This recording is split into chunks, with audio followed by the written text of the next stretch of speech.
আল্লাহর ভয় সন্তানের মধ্যে যদি না আসে, ওই সন্তান মা বাবার সাথে আদব রক্ষা করবে না। আল্লাহর ভয় যদি ছাত্রের মধ্যে না আসে, ওই ছাত্র শিক্ষকের সাথে আদব রক্ষা করবে না। আল্লাহর আদালতে দাঁড়াইয়া হিসাব দেওয়ার ভয় জনগণের মধ্যে যদি না আসে, জনগণ কোনোদিন হারাম খাওয়ার থেকে বাঁচবে না। এই জন্য নবীও বলেন, ইত্তাকিল মাহারিম তাকুন আবাদান নাস। গুনাহ থেকে, হারাম থেকে নিজেকে বাঁচাও। হারাম থেকে নিজেকে বাঁচাবার জ্বলন্ত একটা দৃষ্টান্ত গেল রমজানের রোজা। পেটেও প্রচণ্ড ক্ষুধা, সামনেও খানা, প্রচণ্ড ক্ষুধা, খানাও রেডি। একটা রোজাদার খানা খায় না কেন? বলে আল্লাহর ভয়। খানাটা যদিও হালাল, আল্লাহর আইনে এখন খাওয়াটা হারাম। আল্লাহ পাক বলেন, এই সবকটা বাকি 11 মাস পালন কর। ক্ষুধা আছে, খানাও আছে, খাও না কেন? আল্লাহর বিধানে হারাম। 11 মাস ক্ষুধাও থাকবে, খানাও থাকবে। খাওয়ার আগে হিসাব মিলাইয়া দেখবা আল্লাহর বিধানে পানিটা হালাল না হারাম। হালাল হলে পান করো, হারাম হলে অ্যাবাউট করো। এই 11 মাসে এই বিধান যদি চালু রাখতে পারো, তুমি মুত্তাকি হইয়া জান্নাতের চেহারাটা দেইখা জান্নাতে যাইতে পারবা। ও আমার কলিজার যুবক বাবারা, আল্লাহর ভয় অন্তরে জমা করার জন্য একটাই পথ। আল্লাহর ওলি যারা, তাদের নেক নজর নাও। তাদের নেক নজর নিয়া নিজের আমলকে সুন্দর করো। নামাজ ধরো, মা বাবার খেদমত করো। আল্লাহ ওলিদের নেক নজর না লাগানো পর্যন্ত অন্তর দোলাই হবে না, তাকওয়া অন্তরে জমা হবে না। আর তাকওয়া অন্তরে যত আসবে না, ততক্ষণ বান্দা গুনাহমুক্ত হওয়া সম্ভব না। ও আমার কলিজার যুবক বাবারা, তোমাদের মতো কত যুবক জেনারেল লাইনে থাকিয়াও নামাজ পড়ে, মা বাবার সাথে ভালো আচরণ করে, অভাব নাই, চাকরি করে, লেখাপড়া করে, নামাজ পড়ে। একমাত্র কারণ খুঁজা দেখবা, কোনো না কোনো হুজুরের সাথে ভালো সম্পর্ক, ইমামের সাথে ভালো সম্পর্ক। ঢাকা কলেজে লেখাপড়া করে ছেলেটা, 5 বেলার নামাজ পড়ে, দাড়িও উঠতেছে, পাগড়িও মাথায়, একবারও নামাজ ছাড়ে না। আল্লাহর ভয় আসছে উলামায়ে কেরামের নেক নজরের মাধ্যমে। ও পর্দার আড়ালের আম্মা জানেরা, বোনেরা, আল্লাহ আপনাদের এত মর্যাদা দান করেছেন। ওই জুবায়দার কথা বলেছিলাম, কোরআনে হাফেজা, এত বড় বাদশা হারুন রশিদের ঘরে থাইকা আল্লাহর মোহাব্বত নিয়া 24 ঘন্টা ঘরের মধ্যে তেলাওয়াত। আপনাকে তো আল্লাহ এত বড় না দিল, যতটুকুই পেয়েছেন আপনার স্বামীর, আপনার ঘরের কামাইয়ের অভাব নাই। আপনি কেন বেপরদায় চলবেন? স্বামীর হালাল কামাই নিয়ে শুকর আদায় করবেন। সন্তান আল্লাহ দান করলে নেক আমলওয়ালা বানাবেন, নেককার সন্তান রেখে যাবেন, আপনার জীবনটা বড় ধন্য হয়ে যাবে। আপনার সন্তান ডাক্তার হবে, বাধা নাই, ইঞ্জিনিয়ার হবে, বাধা নাই, 5 ওয়াক্ত নামাজ পড়ে মা বাবার জন্য দোয়া করবে, ওলামায়ে কেরামের নেক নজর নিয়ে চলবে। আপনার মরিয়া গেল জীবনটা ধন্য হয়ে যাবে। এখনো সময় আছে, তওবা করে নেন, আর বেপরদায় চলবেন না। আপনার মতো কত মা, কত বোন পর্দা করে, স্বামীর মাল হেফাজত করে, নামাজ ছাড়ে না। সন্তানগুলো নেক আমলওয়ালা বানায় গেল, হাফেজে কোরআন বানাইলো। আল্লাহর কাছে দোয়া করেন, সন্তান আল্লাহ দান করেছেন বা করবেন, ওই সন্তান একজন 5 ওয়াক্ত নামাজি, আলেমদের নেক নজরওয়ালা বানাবেন। স্বামীর মাল হেফাজত করবেন, হারাম কামাই ঘরে যেন আনার সুযোগ না হয়। আল্লাহর বান্দাদের নিয়ে দোয়া করবেন, স্বামীর জন্য দোয়া করবেন। যুবক সন্তানদের বলবো, বাবা এখনো সময় আছে, তওবা করো, আল্লাহর কাছে মনে মনে নিয়ত করো, আর নামাজ ছাড়বা না, বেপরদায় চলবা না। মা বাবার দোয়া নিয়া, উলামায়ে কেরামের দোয়া নিয়া, শিক্ষকের দোয়া নিয়া, আল্লাহর মোহাব্বত নিয়ে, নবীর আদর্শ মেনে চলবা। তওবা করার নিয়ত যদি থাকে, মরিয়া গেলে যাবো, আর নামাজ ছাড়বো না, দাড়ি কাটবো না, বেপরদায় চলবো না, মা বাবার সাথে বেয়াদবি করবো না, উলামায়ে কেরামের বিরুদ্ধে যাব না, নবীর আদর্শ সুন্নাত অনুযায়ী জীবন চালাবো। তওবা করার যদি অন্তরে নিয়ত থাকে, খাঁটি নিয়তে 2 হাত আমার আল্লাহকে দেখায়া দাও। আয় আল্লাহ আমাদের কবুল করে নেন, তওবাওয়ালা জিন্দেগি দান করেন, সুন্নাতওয়ালা ইজ্জতের জীবন দান করেন, মা বোনদের আবেদা পর্দাওয়ালা বানায় দেন, সন্তানগুলো নেক আমলওয়ালা বানায় দেন। আয় আল্লাহ মরণ পর্যন্ত তওবার উপরে মজবুত হইয়া নবীর আদর্শ মতে চলার তৌফিক দান করেন, আমিন। আলহামদুলিল্লাহি রাব্বিল আলামিন, والصلاة والسلام على سيد الأنبياء والمرسلين وعلى آله وأصحابه أجمعين يا أرحم الراحمين يا أرحم الراحمين يا أرحم الراحمين رب ارحمهما كما ربياني صغيرا اللهم إنك عفو كريم تحب العفو فاعف عنا اللهم إنا نسألك رضاك والجنة ونعوذ بك من سخطك والنار اللهم إنا نعوذ بك من البرص والجنون والجذام وسيء الأسقام রব্বুল আলামিন, 2 দিন ব্যাপী মাহফিলের শেষ দোয়া আমরা হাত তুলেছি। ওলামায়ে কেরাম, মুরব্বী, হাজী সাহেব, ছাত্র, যুবক, পর্দার আড়ালে মা বোনেরা, ব্যবসায়ী, চাকরিজীবী সবাইকে দয়া করে আল্লাহ মাফ করে দেন, মাহফিল কবুল করে নেন। আয়োজনকারী, সহযোগিতাকারী, দান সৎকারীদের কবুল করে নেন। এলাকায় শান্তি দান করেন, মা বোনদের আবেদা বানায় দেন, পর্দাওয়ালা বানায় দেন, সন্তানগুলো নেককার বানায় দেন। আয় আল্লাহ ঘরে ঘরে সুন্নতের আমল জারি করে দেন। আয় আল্লাহ সারা দুনিয়াবাসীকে মাফ করে দেন। ফিলিস্তিনের মুসলমানদের ইজ্জতের হেফাজত করেন। আয় আল্লাহ মেহেরবানি করে কুদরতের সাহায্য পাঠায়া দেন, জালেমদের জুলুম থেকে হেফাজত করেন। আয় আল্লাহ বাংলাদেশ শান্তির দেশ বানায় দেন, জুলুম থেকে দেশ ও জাতিকে হেফাজত করেন। আয় আল্লাহ যারা ব্যবসা চাকরি করে কামাই রুজিতে হালালভাবে বরকত বাড়ায় দেন, হারাম থেকে হেফাজত করেন। আয় আল্লাহ আমাদের দিলের নেফাকি দূর করে দেন। আয় আল্লাহ রিয়া, হাসাদ, কিবির দূর করে ইখলাস দান করেন, তাকওয়াওয়ালা জিন্দেগি দান করেন। আয় আল্লাহ তাআলা প্রত্যেকটা সন্তানকে দ্বীনের খাদেম বানায় দেন। যারা লেখাপড়া করে পরীক্ষার্থী কামিয়াবি সফলতা দান করেন। মা বাবার বাধ্যগত আদবওয়ালা বানায় দেন। প্রত্যেক ছাত্রকে শিক্ষকের আদবওয়ালা বাধ্যগত। وأما من خاف مقام ربه ونهى النفس عن الهوى فإن الجنة هي المأوى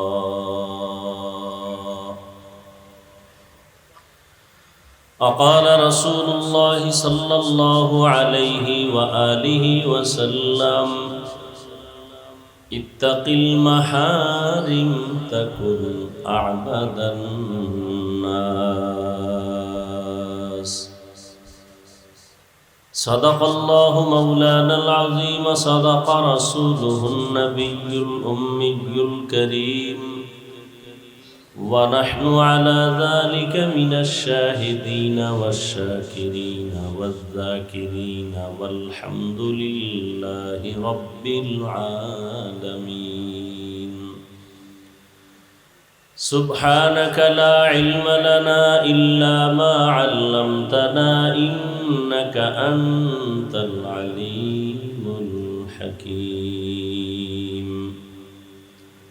رب اشرح لي صدري ويسر لي أمري واحلل عقدة من لساني يفقه قولي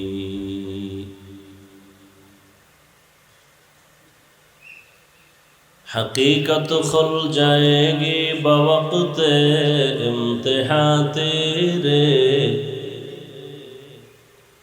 हकीकत खुल जाएगी बवक्त इम्तिहान तेरे, कि सुस्ती में या मेहनत में गुजारी जिंदगी तूने, कि सुस्ती में या मेहनत में गुजारी जिंदगी तूने। मुहम्मद ने आकर कुफर को मिटाया,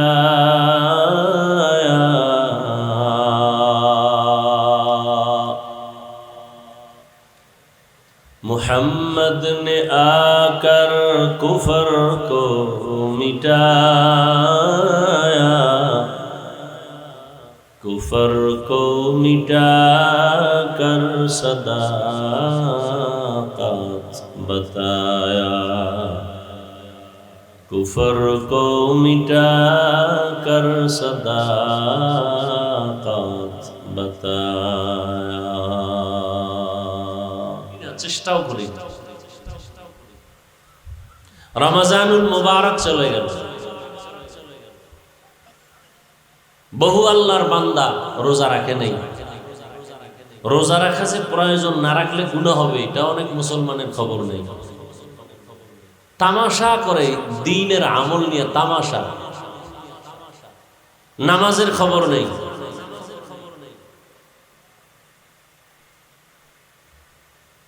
এত সুন্দর প্যান্ডেল, মানুষের অভাব নাই, ফজরে মসজিদ খালি, কি লাভ হবে এই বয়ানে? যদি এমন হতো যে হ্যাঁ মসজিদে গিয়া যুবকরা দাঁড়ায় গেছে, তাহলে কিছুটা আশ্বস্ত হওয়া যাইতো যে হ্যাঁ ওয়াজ কাজে লাগতেছে। অথচ প্রত্যেকটা মানুষের জন্য ঈমানের পরেই কি নামাজ। নবীজি বলেন বাইনাল আবদি ওয়া বাইনাল কুফরি তারকুস সালাহ, বেঈমান আর মুমিনের মধ্যে ব্যবধান নামাজ। বেঈমানেরা নামাজ পড়ে না, মুমিন নামাজ ছাড়ে না।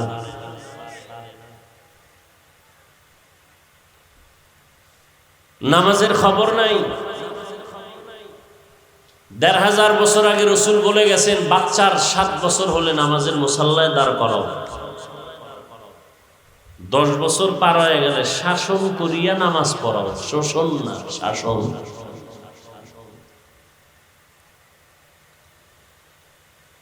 নামাজ যার যত সুন্দর তার আমল সুন্দর, তেলাওয়াত সুন্দর। নামাজ ভালো তার আখলাক ভালো, নামাজ ভালো তার লেনদেন ভালো, নামাজ ভালো তার ওয়াদা ভালো।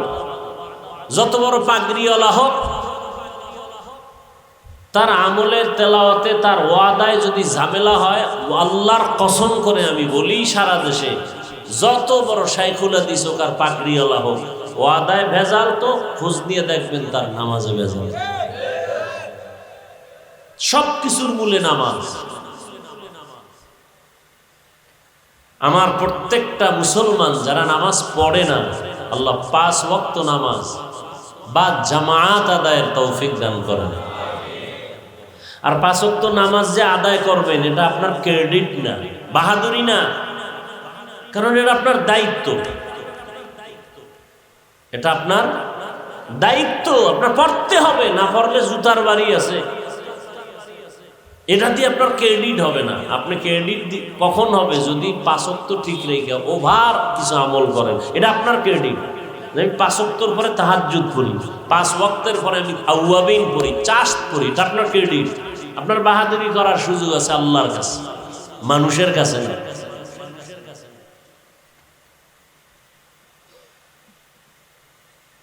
নবীজি বলেন ইত্তাকিল মাহারিম তাকুন আবাদান নাস, তোমরা হারাম থেকে নিজেদেরকে বাঁচাও তো আল্লাহ মানুষের কাছে মর্যাদা বাড়ায় দিবে। আল্লাহর কাছে তো মর্যাদা বেড়েই আছে, কারণ আল্লাহ পাক মানুষ বানাবার আগেই মানুষকে সৃষ্টির শ্রেষ্ঠ মর্যাদা দিয়া এরপরে বানাইছে। বানাইয়া শ্রেষ্ঠ মর্যাদা দেন নাই, মর্যাদা আগে সিদ্ধান্ত নিয়ে কমপ্লিট, এরপরে মানুষ বানাইছে।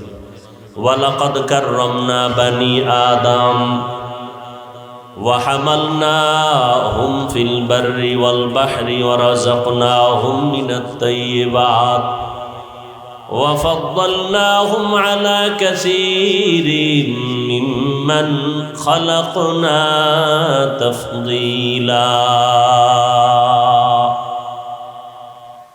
বনি আদম বড় দামি। ঘোষণা কার? বনি আদম এত দামি, জমিনের মধ্যে আল্লাহ এত সম্মানিত দামি করে কোনো প্রাণী আল্লাহ বানান নাই। আগুনের সৃষ্টি জিনেরাও শ্রেষ্ঠ না, নূরের সৃষ্টি ফেরেশতারাও শ্রেষ্ঠ না, একমাত্র মাটির সৃষ্টি মানুষ আল্লাহর আদালতে বড় দামি। আল্লাহ বলেন, আমি এদেরকে জমিনে বিচারণ করার জন্য রাস্তার ব্যবস্থা করেছি, পানির মধ্যে চলার মতো আয়োজন করেছি। যেই লোহা পানিতে ফেলে দিলে পানির নিচে চলে যায়, মানুষ জ্ঞান খাটাইয়া ওই লোহা দিয়া স্টিমার বানাইয়া আবার পানির উপরে ভাসমান রেখে এক দেশ থেকে ভিন্ন দেশে ব্যবসার জন্য চলে যায়। সারা দুনিয়ার এক প্রান্ত হতে ভিন্ন প্রান্তে পানির উপরে লোহার তৈরি করা জাহাজগুলো মাল নিয়ে সারা দুনিয়ার থেকে এক প্রান্ত থেকে ভিন্ন প্রান্তে যায়। আল্লাহ বলেন, এটা আমি মানুষের সম্মানের জন্য করেছি। আমি আল্লাহ মানুষকে আবার জমিনে থাকার পরে সুন্দর পিওর খানার আয়োজন করেছি। মানুষের খানা আমি আল্লাহ দেই, গর্তের পিপিলিকার খানা আমি আল্লাহ দেই, জঙ্গলের হাজারো প্রাণীর খানাও আমি দেই, নদীর মধ্যে কোটি ধরনের প্রাণীর খানাও কে দেন। সকালবেলা একটা পাখি উঠতে থাকে, সারাটা দিন ডানা মেলে উড়ে উড়ে খোলা আকাশে ঘুরে পেট ভরে বাচ্চার খানা নিয়ে বাসায় হাজির। এর খানাটাও আল্লাহ দেন, মানুষের খানাও আল্লাহ দেন। তবে দুনিয়াতে যত প্রাণীর খানা আল্লাহ দিতেছেন, মানুষের খানার মতো পিওর খানা জমিনে আর কোনো প্রাণীর আল্লাহ দেন না। মানুষের খানা এতটা পিওর, সুস্বাদু, শরীরের জন্য ভিটামিন, যত খানা আল্লাহ কাভার করে দিয়েছেন। বান্দা তুমি ভাত খাইবা, চাল থেকে কাভারে ঢুকাই দিলাম। তুমি যদি রুটি খাও, গমটাকেও কাভার করে দিলাম। তুমি নদীর থেকে মাছ খাইবা, মাছেরও কাভার করে দিলাম। তুমি গোশত খাইবা, চামড়া দিয়ে কাভার করে দিলাম। তুমি ফল যদিও খাও, সব ফলগুলো কাভার করে দিলাম। এমন পিওর ভাবে খানার আয়োজন আমি আল্লাহ তোমাকে করেছি, আর কারো জন্য করি নাই। কেন? আমি আল্লাহ মানুষের বড় সম্মানিত করেছি, শ্রেষ্ঠত্ব দান করেছি। আবার এই মানুষের মধ্যে একজনকে অন্যের তুলনায় মর্যাদাবান করেছি। জিন ফেরেশতা সহ সব মখলুকাতের মধ্যে মানুষ বড় দামি। আবার সব মানুষের ভেতরে যারা ঈমানওয়ালা তারা আল্লাহর আদালতে আরো দামি। আবার এই মুমিনের ভেতরে আল্লাহর কাছে তাকওয়াওয়ালা যারা তারা আরো দামি। আবার এই তাকওয়াওয়ালা মুমিনদের ভিতরে আম্বিয়ায়ে কেরাম সবার থেকে বড় দামি। আবার সমস্ত নবীদের মধ্যে আপনার আমার শেষ নবী রহমাতুল লিল আলামিন শ্রেষ্ঠ। আর সমস্ত নবীদের উম্মতের মধ্যে আখিরি নবীর উম্মত আল্লাহর আদালতে বড় শ্রেষ্ঠ। আবার আখিরি নবীর উম্মতের ভেতরে যারা কোরআনওয়ালা, ইলমওয়ালা তারা আরো দামি। আবার ইলমওয়ালাদের মধ্যে যারা আমলওয়ালা তারা আরো দামি। আবার আমলওয়ালাদের ভেতরে যাদের আমলে ইখলাস ও তাকওয়া আছে তারা আরো দামি। ইন্না আকরামাকুম ইনদাল্লাহি আতকাকুম, হর কে দারাত খৌফে হক দর দিল মাদাম, জন্নতুল মাওয়া দেহদ ওরা মাকাম জুজবা হকচি জে মখাজ ইনসুজা ফজলে উ আমস্ত দর জুমলা জাহা। আল্লাহর ভয়,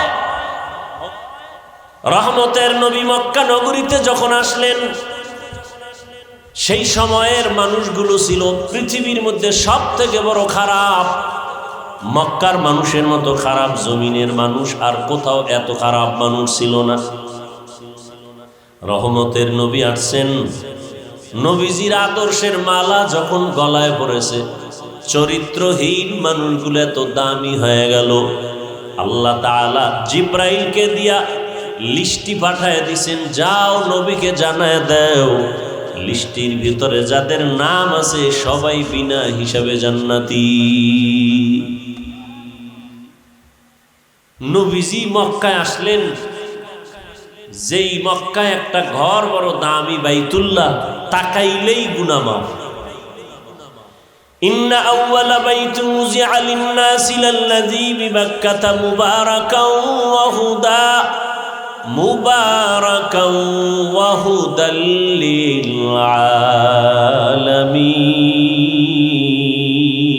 আলামিন। হেদায়েতের ঘর, ইবাদতের ঘর, এত সুন্দর ঘর, যেই ঘরের দিয়ে তাকাইলেই গুনাহ মাফ। জমিনের মধ্যে আল্লাহ পাক তার আপন মোহাব্বতের বান্দাদের জন্য অটো কিছু নেক আমলের রাস্তা খুলে দিয়েছেন। তুমি মায়ের দিকে তাকাও সওয়াব, বাবার দিকে শুধু তাকাইবা এতেই সওয়াব। আল্লাহর কোরআন তুমি কইলা শুধু তাকায়া থাকবা সওয়াব, বাইতুল্লাহর দিকে তাকায়া থাকবা সওয়াব। আল্লাহর প্রিয় গোলাম যারা আহলুল্লাহ তাদের দিকে তাকাও সওয়াব। এত সুন্দর ঘর, যেই বাইতুল্লাহর দিকে তাকাইলেই সওয়াব, সেই বাইতুল্লাহর পার্শ্বের মানুষগুলো এত খারাপ কেন? এর অনেক কারণের ভেতরে একটা কারণ হলো এই মানুষগুলো কোনো মুরব্বী মানে নাই, অভিভাবকহীন ছিল। ঈসা নবী চলে যাওয়ার পরে আর কোনো নবী নাই। রহমতের নবী আসলেন, যারা তাকে মুরব্বী মানলেন তারাই দামি হয়ে গেল। এমন দামি কিয়ামত পর্যন্ত তাদের নামে শুধু দোয়া চলতে থাকে। আল্লাহ তাদেরকে দুনিয়াতে জিন্দা অবস্থায় জান্নাতের সুসংবাদ দিয়েছেন। রহমতের নবীর ছোঁয়া লাগছে, রহমতের নবী বিদায় বেলা বলেন, মক্কার চরিত্রহীন মানুষগুলো আমার দোয়া পাইল, আমার দেওয়া নিসবত পাওয়ার কারণে দামি হয়ে গেল। কিয়ামত পর্যন্ত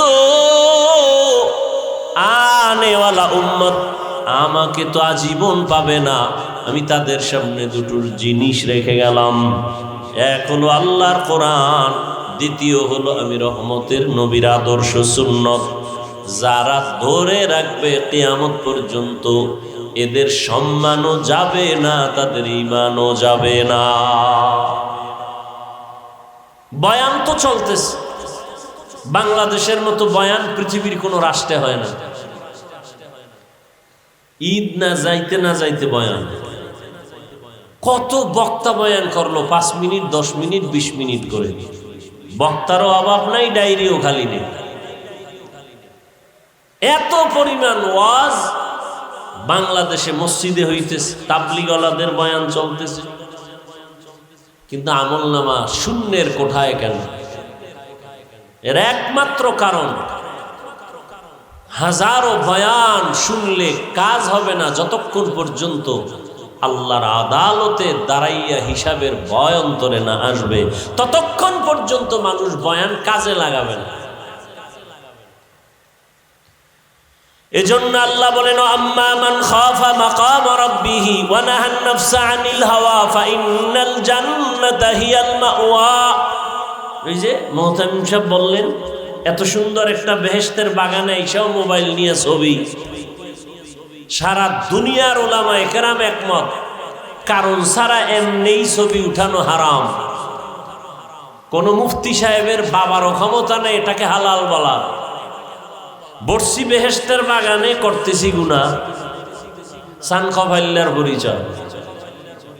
এও কফাল সান কফাল, বর্ষে বেহেশতের বাগানে করতেছে গুনাহ। পৃথিবীর কোন দুনিয়ার কোন মুফতির ক্ষমতা নাই এটাকে হালাল বলা।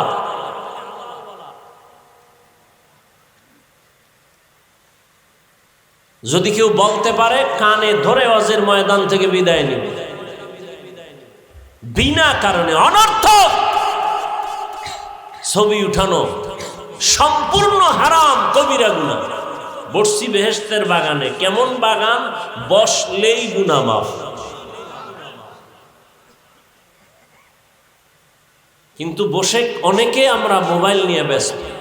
দেখেন না, এখন তো ওয়াজ মাহফিলে একটু আগে বলছি ফ্যাশন হয়ে গেছে, ওয়াজে আইসা বেলুন কিনে, বেলুন মার্কেটে দৌড়ায় নারী পুরুষ সমানে। এখানে বেহেশতের বাজার, পার্শ্বে মার্কেট আছে জাহান্নামের বাজার।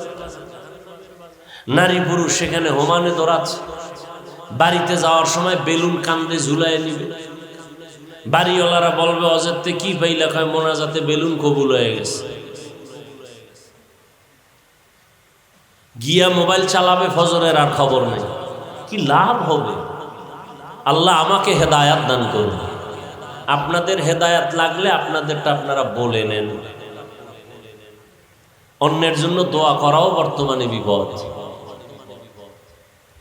এক জায়গায় দোয়া করে বহু মামলার আসামি হয়ে গেছে। দোয়া করছিলাম আল্লাহ মসজিদ ভালো, সবাই টাকা পয়সা দিয়ে টাকা উঠে কমিটি খাইয়ে লইছে। এগো কোনো দোষ নাই, দোষ কার? হুজুরে দোয়া করছে রে দর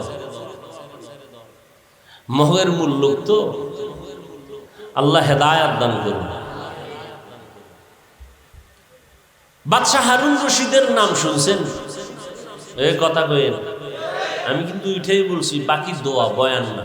বয়ান হয়ে গেছে, আর বয়ানই যে হেদায়াতের কোনো গ্যারান্টি নেই। এরপরে দু চারটা কথা বলতেছি আপনাদের আগ্রহের উপর। বাদশাহ হারুন রশিদ বড় বিচক্ষণ। একদিকে রাষ্ট্র পরিচালনা করেন, অন্যদিকে আল্লাহর প্রিয় একজন বুজুর্গ বান্দা। বলেন তো তার স্ত্রীর নাম কি? খবর নেই। এই যুবকেরা, বাদশাহ হারুন রশিদের স্ত্রীর নাম কি? জুবায়েদা খাতুন। কে সে জুবায়েদা?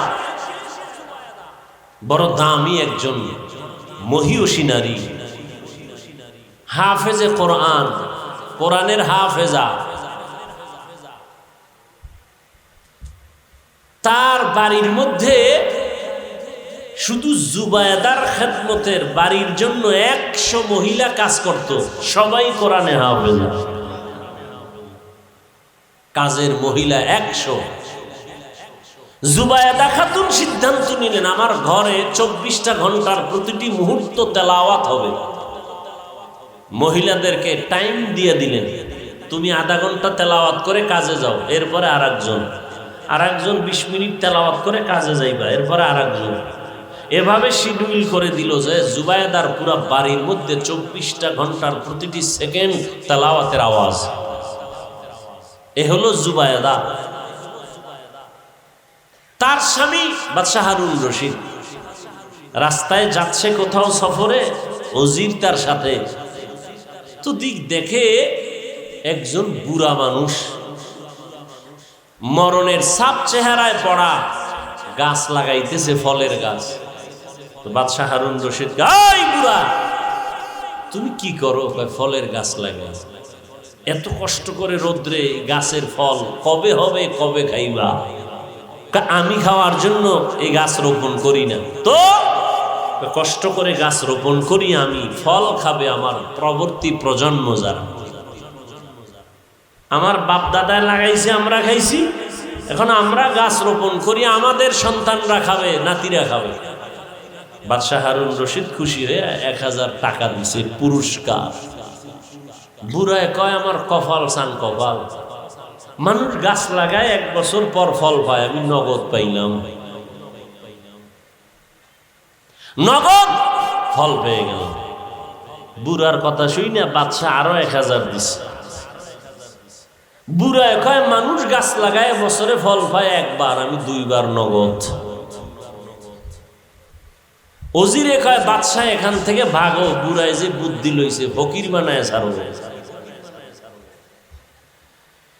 কি বুঝলাম এখান থেকে?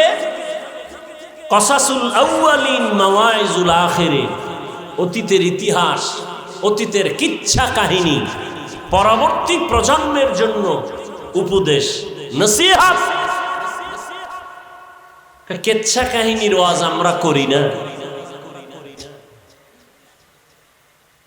উল্টা পাল্টা মেজাজ গরমের বয়ান ছাইরে দিছে, ঠান্ডা হয়ে গেছে।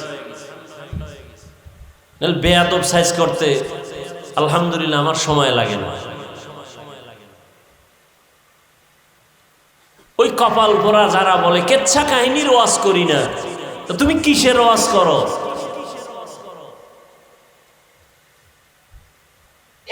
পৃথিবীতে শ্রেষ্ঠ কিচ্ছা কাহিনীর কিতাবের নাম কোরআন। আসতে বলেন, কি গাঞ্জা খাইয়ে বলতেছি মনে হয়? হ্যাঁ, মনে হয় যে আমল তামল বলতেছি না? এত তুফান কেন সোনার বাংলায়? এত তুফান আল্লাহর শকর, সব নেফাকিওয়ালাদের জীবনের ইতি হয়েছে। আলহামদুলিল্লাহ, এখনো বসে আছি, সম্মানের সাথে বসে আছি, আলহামদুলিল্লাহ। পৃথিবীতে শ্রেষ্ঠ কিচ্ছা কাহিনীর কিতাবের নাম কোরআন। পৃথিবীর দ্বিতীয় শ্রেষ্ঠ কিচ্ছা কাহিনীর কিতাবের নাম হাদিস শরীফ। তুমি কি বুঝাতে চাও পাবলিক রে? কিচ্ছা কাহিনীর ওয়াজ করি না? 2000 আয়াত আছে কোরআনে, শুধু কিচ্ছা কাহিনী, কিচ্ছা কাহিনী। কত আয়াত? 2000। তুমি কি বুঝো? জাতিকে আর কি বুঝাতে চাও? এখানে অনেক তালিবুল ইলম উলামায়ে কেরাম বসে আছেন। কোরআন শরীফের মধ্যে বাঘের কেচ্ছা নাই? এই ছাত্ররা কম নাই? হাতির কেচ্ছা নাই, সাপের কেচ্ছা নাই, ব্যাঙের কেচ্ছা নাই, মশামাছির কেচ্ছা নাই? কি কয় বেঈমান?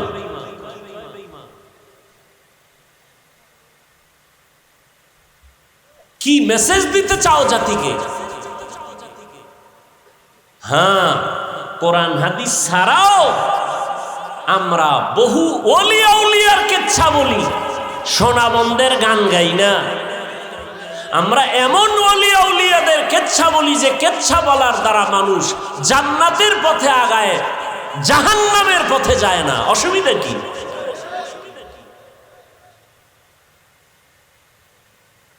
বাপদাদার কেচ্ছা কাহিনী বলি, কত তোকমা লাগান।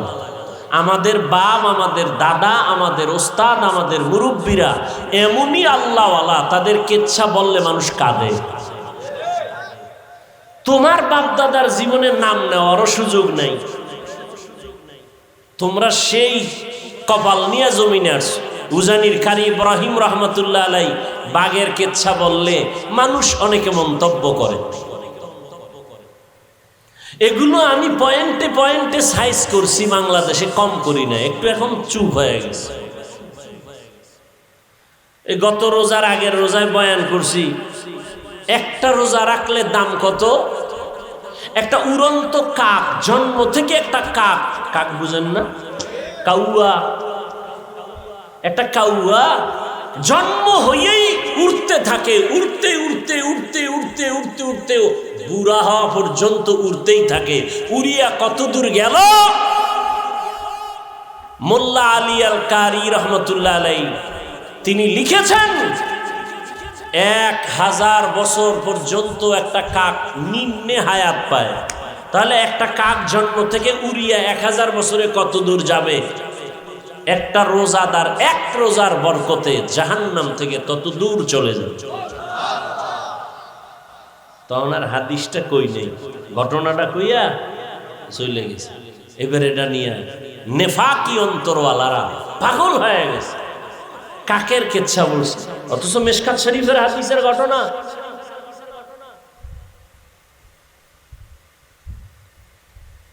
আল্লাহ হেদায়েত দান করুন। এখন বলি, কোন বাংলাদেশে বহস কইরা, তর্ক কইরা, এক জায়গায় বইয়া ডিভাইড কইরা কোনদিন ডিবেট করে সমাধানে আসে নাই। বাতিল আরো মজবুত, আমি জিততে গেছি। ও 13 বার ঠকলেও ওখানে জিততে গেছে। এরকম বেহায়ার সাথে আদবালা তো কখনো যাবে না। যাদের লজ্জা নাই ওদের সাথে তো ভালো মানুষ আগাইতে পারে না। এই জন্য তর্ক নাই, বহাস নাই, কিচ্ছু নাই। আমি সারা বাংলাদেশে বলছি, উজানি নিয়ে প্রশ্ন, চরমনাই নিয়ে প্রশ্ন, তাবলিগ নিয়ে প্রশ্ন, দেওবন্দি নিয়ে প্রশ্ন, সব প্রশ্নের এক জবাব, ওয়াজে ব নিজেই জবাব পেয়ে যাবে। ব উজানির মাঠে এসে ব, কোনো প্রশ্ন করা লাগবে না। ও লাফায় কেন? প্রশ্ন তোকে করবো, তুই লাফাও কেন? ব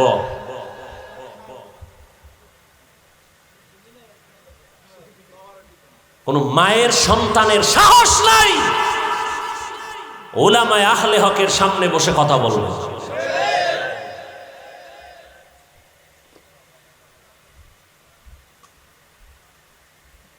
আল্লাহ হেদায়েত দান করুন। উজানি লাফায় কেন? তোমার প্রশ্ন। আর আমার প্রশ্ন তোমাকে, তুমি লাফাও না কেন? মোনাজাতে কান্দে কেন? প্রশ্ন তোমারে। এই কপাল পরা, তুই ময়দানে বসে কাঁদো না কেন?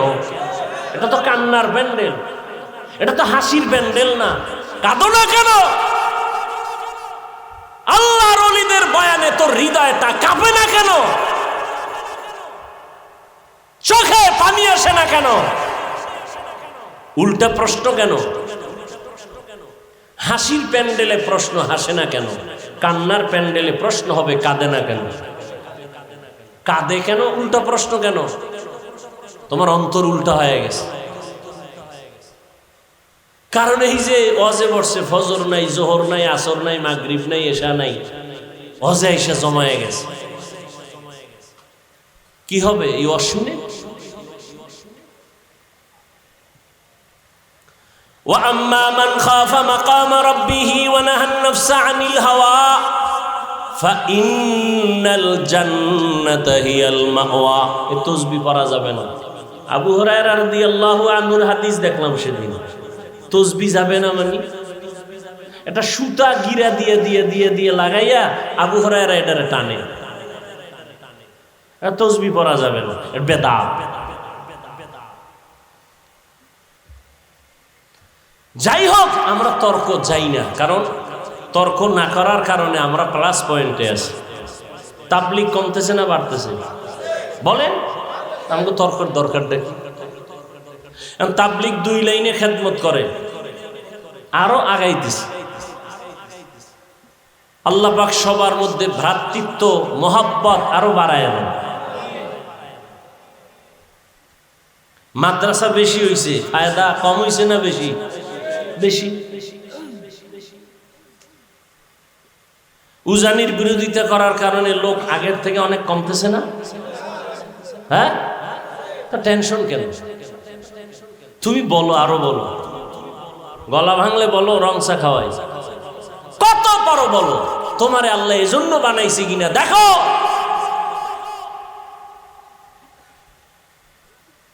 কওমি মাদ্রাসার বিরোধিতা করার দ্বারা বাড়ছে না কমছে? কওমি মাদ্রাসা আরো বাড়বে। বাংলাদেশের প্রত্যেকটা ঘর হবে এক একটা কওমি মাদ্রাসা। বলবেন কেন? বিরোধীদের বিরোধিতার কারণে। কারণ জোয়ারের পানিতে বাদ দিলে পানির শক্তি আরো বেড়ে যায়। সব কিছুর মূলে আল্লাহর ভয় নাই, এটা আসল। আর এই ভয় আল্লাহর জাতের কসম, আল্লাহর ভয় অন্তরে ততক্ষণ পর্যন্ত আসবে না যতক্ষণ পর্যন্ত ওলিয়া উলিয়ার সোহবতে যাবে না। কোনো চালাকি চলবে না, ফাইনাল কথা। এজন্য তো আমি চ্যালেঞ্জ দিয়ে বলি, সারা বাংলাদেশে যারা ওলিয়া উলিয়া মানে না, এরা কোরআনও মানে না, বুখারী শরীফও মানে না, এরা ভণ্ড। এদের যারা ভণ্ড বলে না, তারাও ভণ্ড।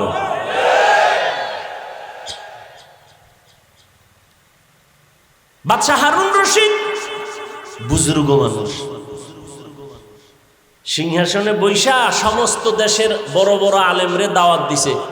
বলবো ঘটনাটা? দাওয়াত দিয়ে আলেমদের দুপুরে মন ভরে খানা দিছে, আপ্যায়ন করলেন, খাওয়ন দাওয়ন শেষ। বিদায় বেলা কয়, ওলামায়ে কেরামদের একটা প্রশ্ন। ওলামায়ে কেরামদের কাছে আমার প্রশ্ন হলো, আমি হারুন রশিদরে আপনারা চিনেন তো? সবাই বলে হ্যাঁ। হ্যাঁ, আমাকে একটু বিদায় বেলা আপনাদের বলে যেতে হবে, আমি হারুন রশিদ, আপনারা যেহেতু চিনেন জানেন, বলে যান আমি জান্নাতি না জাহান্নামী। একজন একজন করে সব আলেমের আওয়াজ, আপনি জান্নাতি না জাহান্নামী বলার আমাদের কোনো উপায় নাই। আপনি ভালো কাজ করলে বলা যাবে জান্নাতের পথে আছেন, আপনি যদি অন্যায় করেন বলা যাবে আপনি অন্যায়ের পথে জাহান্নামের পথে আছেন। কিন্তু আপনি জান্নাতি এটাও বলা যাবে না, আপনি জাহান্নামী এটাও বলা যাবে না। সবাই এক এক করে একই আওয়াজ। বাদশাহ হারুন রশিদ বলে পারবেন না, বলে পারবো না। কথা আপনাদের খাওয়াইয়া লাভ হইল কি? মনের দুঃখ মনেই রইল। বাদশাহ হারুন রশিদ বলেন কোথায় পাবো জবাব? হঠাৎ উলামায়ে কেরাম যখন বিদায় হবেন, পেছন থেকে একটা 9 বছরের সন্তান দাঁড়ায় গেল। কয় বছর? 9 বছরের এক বালক দাঁড়ায় বলেন বাদশাহ বেয়াদবি ক্ষমা করবেন, যদি অনুমতি দেন আপনার জবাব আমি দিব ইনশাআল্লাহ। আলেমরা সব আশ্চর্য হয়ে গেল, বাদশাহ আশ্চর্য হয়ে গেল, কেমনে দিবে? দাও জবাব। বলে না এত সোজা না। কি?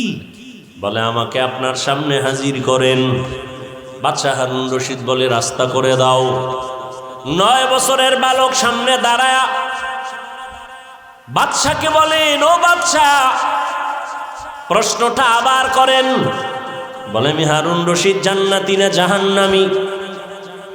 বলে জবাব তো আমি দিব। বলে হ্যাঁ, আপনার কাছে আমার ছোট প্রশ্ন, আমি যেহেতু জবাব দিব এই সময় আপনি বড় নাকি জবাব দেনেওয়ালা আমি বড়?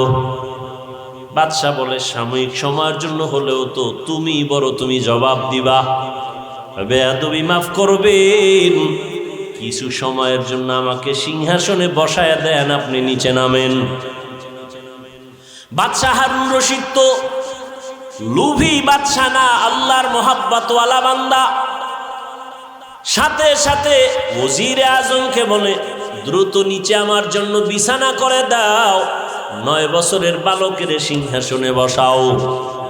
9 বছরের বালকের সিংহাসনে বসায় দিল বাদশাহ নিচে। বাদশাহ বলে ও বাদশাহ আপনি নিচে বসে আছেন, প্রশ্ন করার আগে বলি আমি 9 বছরের বালক, সিংহাসনে বৈশাই পুরা উলামাদের মজলিসের মধ্যে বলে আল্লাহ যদি কবুল করে তো এলেমের সম্মান তো এমনই হয়। এলেমের সম্মান এত বড় বাদশাহ নিচে, আমি 9 বছরের বালক সিংহাসনে। এলমেরা এজাজ করদন বেহিসাব, খলকেরা দাদন জবাবে বা সওয়াব হক না দারত, দোস্তে খলকা জারেরা নিস্তে ই খসলত কে দিনদারেরা। এলেমের বড় মূল্য। 9 বছরের বালক বলে এত বড় বাদশাকে নিচে বসাইলো, আমার উপরে বসাবার একমাত্র কারণ হলো এলেমের বরকত। এই জন্য এলেম যার অন্তরে থাকে, যার মধ্যে থাকে, বাংলাদেশের অনেক আলেম ওলামারা পর্যন্ত ভিন্ন লাইনের জানতো না। বাংলাদেশে একজন গভীর জলে বসবাসকারী এলেমের বাহাদুর বসে আছে, মুফতি আব্দুল মালেক দামাত বারাকাতুহুম। অনেক আলেমরাও ভালো করে জানতো না তিনি কে, ছাত্ররা তো জানার কথা নাই। কিন্তু এলেমের বরকত এমন জিনিস, নিজের গোপন করে রাখার কারণে আল্লাহ এমনভাবে প্রকাশ করে দিছেন যে জাতীয় মসজিদের খতিব। টাকার কারণে না, কিসের কারণে? এলমেরা এজাজ করদন বেহিসাব, খলকেরা দাদন জবাবে বা সওয়াব। ভাই ছাত্ররা, মানুষের কাছে প্রকাশ হওয়ার জন্য ফেসবুক চালাও, মানুষের কাছে প্রকাশ হওয়ার জন্য মিডিয়া ব্যবহার করো। যদি মানুষের কাছে দামি হতে চাও নিজেকে গোপন করো। আল্লাহ চোখের সামনে দেখায় দিলেন দৃষ্টান্ত। আর কি চাও? যে আব্দুল মালিক সাহেবকে জীবনে ওয়াজে দাওয়াত দিয়ে নেওয়া যেত না, কোন পাবলিক ফাংশনে তিনি নাই, সেমিনারে নাই, কোথায় আছে গোপনে, কোথায় থাকেন, মোবাইলে পাওয়া যাচ্ছে না তাকে, একটা ছোট্ট বাটন মোবাইল চালায়। আল্লাহ কোথায় নিয়ে আসছেন? মন্ত্রী, উপদেষ্টা, গোষ্ঠী সুদ্ধা, তার পেছনে নামাজ আদায় করা। আল্লাহ কি দেখাবেন? আর তুমি মানুষের কাছে প্রকাশ হওয়ার জন্য, নাম ফুটানোর জন্য লাইভ দেয়। লাইভ কি দেয়? লাইভ। আমি এখন অমুক জায়গায় আছি, সমুদ্রের কিনারায়, পাহাড়ের গলির মধ্যে, বাইতুল্লাহ গিয়েও লাইভ দেয়। ফেরাউনের বাথরুমে ঢুকবো, রেডি থাকেন সবাই। এরকম বেহায়া আছে না নাই? রসুলের রওজায় গিয়া লাইভ দেয়, মানুষ কানতে কানতে বেহুশ। এই বেয়াদব এ লাইভ দেয়, ওর নিজেরও কপাল